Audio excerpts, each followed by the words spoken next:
Bonjour à tous et bienvenue sur Ben Garage. Donc apparemment ma voix manquait suite aux dernières vidéos que j'ai mis en ligne avec vous que j'ai regardé, vous préfériez entendre ma voix. Donc écoutez, on va se parler alors. Donc je vous ai mis des petits textes parce que comme la vidéo est très rapide, comme vous voyez, il suffit simplement d'enlever le câble de frein à main. Ensuite on dépose des plaquettes, rien de très compliqué, je vais pas vous faire un tuto pour la dépose des plaquettes, je crois qu'il y en a assez sur internet.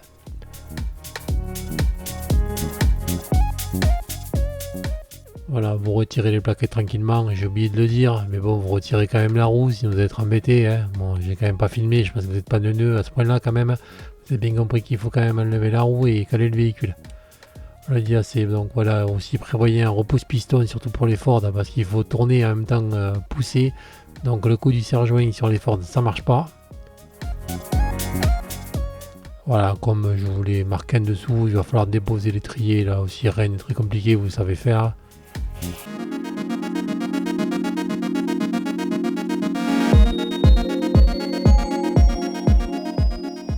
Voilà, après vous le mettez sur un côté, vous le fixez avec un tender, histoire qu'il ne vous gêne pas et que l'effectif ne s'abîme pas. Donc là, il y a juste qu'à retirer le cache-moyeu. Donc là, c'est pareil, prenez un tournevis assez résistant. Il y avait des tournevis à une époque chez Lidl. On pouvait taper dessus, prenez ce genre de tournevis, ce sera quand même mieux que bousiller votre Facom ou tout autre tournevis. Voilà, après il suffit simplement de retirer le disque de frein. Voilà, donc là je vais me servir de la KS Monster parce que moi je peux me permettre de le faire parce que j'ai une KS Monster. Si vous n'avez pas de clé à choc, desserrez votre écrou de moyeu roue au sol, sinon vous n'allez pas y arriver. Comme on peut voir, il était réellement malade, c'est tout rouillé de partout.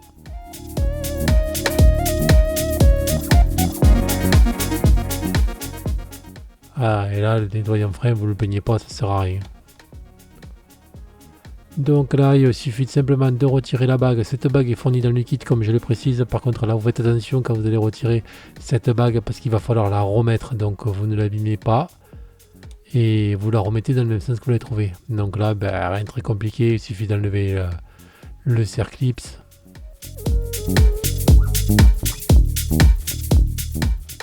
Voilà, vous n'essayez pas de le prendre dans la gueule parce que c'est faire attention, des fois ça saute. Et moi, j'ai la super pince adaptée. Voilà. On a dû prendre l'autre modèle. Bon voilà, il est sorti. Donc là il faut un coup de presse qui presse ou un kit spécial pour enlever les roulements. Après vous faites comme vous voulez. Voilà la presse qui presse. Donc quand vous allez sortir votre roulement, l'autre vous le sortez du congélateur. Il y en a qui disent qu'il faut le mettre dans le congélateur, d'autres pas, je ne sais rien. Voilà, bon là vous voyez j'ai une presse de merde donc ça bouge partout donc je me fais un peu chier, voilà, j'aurais dû la fixer au sol mais bon, elle va bouger un peu, bon c'est pas grave, le boulot je vais quand même pouvoir le faire. Voilà, donc si vous prévoyez de faire beaucoup de mécanique, achetez-vous une presse qui vaille la peine quoi.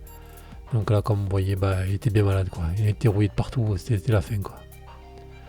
Donc vous mettez un peu de graisse, voilà, pour faciliter l'insertion du nouveau roulement. En plus j'ai horreur de faire des roulements, en plus ce jour-là il faisait très froid donc j'avais les mains gelées. Voilà, donc là le roulement il sort du congélateur. Donc là aussi la petite astuce, vous faites rentrer votre maximum un roulement, mais de toute façon vous allez être obligé de conserver un roulement pour faciliter, l'ancien roulement pour faciliter l'insertion du nouveau. Donc moi j'avais gardé l'ancien roulement, donc j'ai pu plus facilement insérer le nouveau dans la cage. Voilà, donc là je presse, bon rien de très compliqué, hein. Bon, Jean-Fifi le fait, Tristan LCF a fait une super vidéo aussi là-dessus, donc voilà quoi. Je vais pas vous l'expliquer comment faire pour insérer un roulement quoi, en plus vous le voyez en vidéo, et puis bon, si vous voulez plus d'explications, allez voir leur chaîne. Ils sont plus mécanos que moi.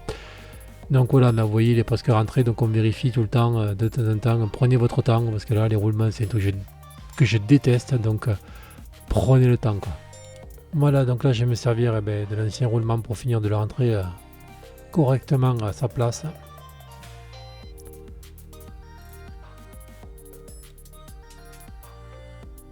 Voilà, et en plus vous avez vu je me sers d'un kit avec une tige filetée justement qui permet de faire ça aussi sur place. Donc ce genre de kit est aussi à prévoir si vous n'avez pas de presse.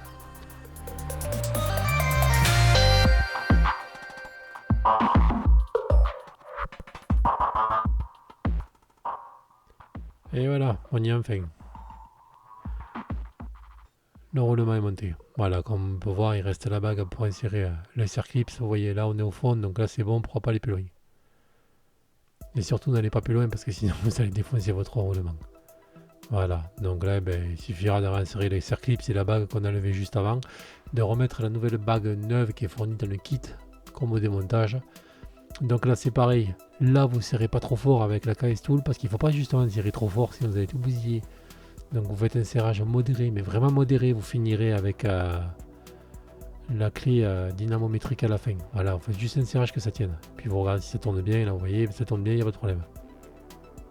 Donc on va remonter le disque de frein parce que là je sais pas du tout comment m'y prendre, donc il faut absolument que je pose la roue au sol pour pouvoir finir de serrer mon roulement. Donc là je vais pas remonter mon étrier, je vais juste remonter mon disque de frein et remonter la roue pour pouvoir faire un serrage à la clé dynamométrique. Donc sachant que le serrage est préconisé dans la boîte du roulement, il y avait marqué 110 Nm et avec un serrage angulaire de 60. Voilà, là je remonte juste la roue, je vais rabaisser un peu le véhicule, vous voyez je mets pas tous les écrous, je mets juste un ou deux écrous pour pouvoir caler ma roue au sol, pour pouvoir m'aider quand je vais faire mon serrage à la clé dynamométrique.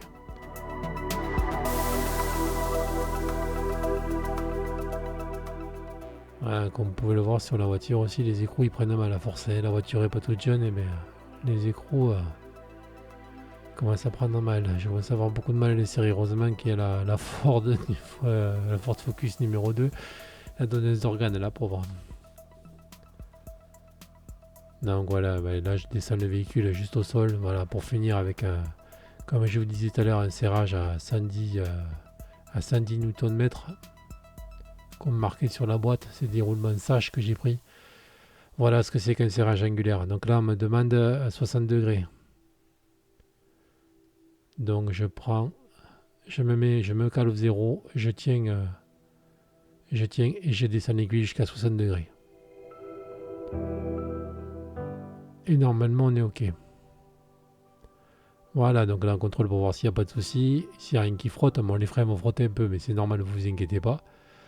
Donc là automatiquement je relève mon véhicule, je dépose ma roue pour pouvoir finir de monter mon étrier de frein et mes plaquettes de frein. Voilà, et aussi mettre le cache-moyeu, enfin le neuf en place. Voilà, là on est obligé de se servir du repose-piston. Voilà, comme je vous disais, sur ces voitures, il faut tourner et en même temps pousser. Donc là, si vous n'avez pas un repose-piston, c'est même pas la peine, quoi. Vous pourrez démonter pas, quoi. Bon, ça maintenant, ça coûte pas cher, donc heureusement. Vous arrivez à en trouver un centre auto et même sur le site internet pour pas très cher. Donc voilà, quand vous avez mis votre piston à fond, vous allez pouvoir remonter vos plaquettes. Mais là, j'ai mis du frein filé pour les fixations des écrous de l'étrier de frein, pas que ça bouge. Puis là, bon, comme au début, il n'y a rien de très compliqué, vous me resserrez tout ça. Voilà, je suis presque soulagé, j'ai presque fini les roulements parce qu'en plus j'ai horreur de faire des roulements. S'il y avait un truc que j'aime pas en mécanique, c'est bien ça. Voilà, et un peu il faisait froid ce jour-là.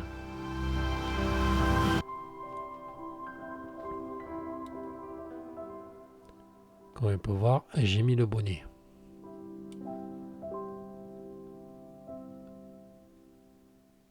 Voilà, allez, on remonte tout ça. Petite vue tranquille, vous voyez le câble du frein à main aussi, il faudra penser à le mettre. Par contre, pensez à enclencher une vitesse, j'ai oublié de vous le dire au début. Ne serrez pas votre frein à main, vous enclenchez une vitesse et vous lâchez votre frein à main, sinon vous n'allez jamais pouvoir enlever le câble.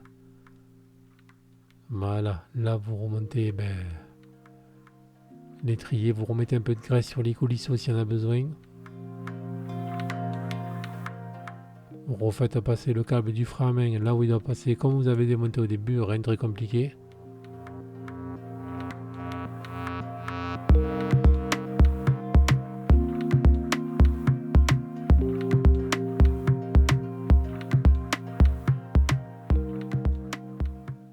Et voilà, là je refais un test pour voir si tout va bien, maintenant tout remonter comme il faut. Et tout va bien. Donc voilà, vous remontez les freins, la roue, le câble de frein à main et ça sera fini.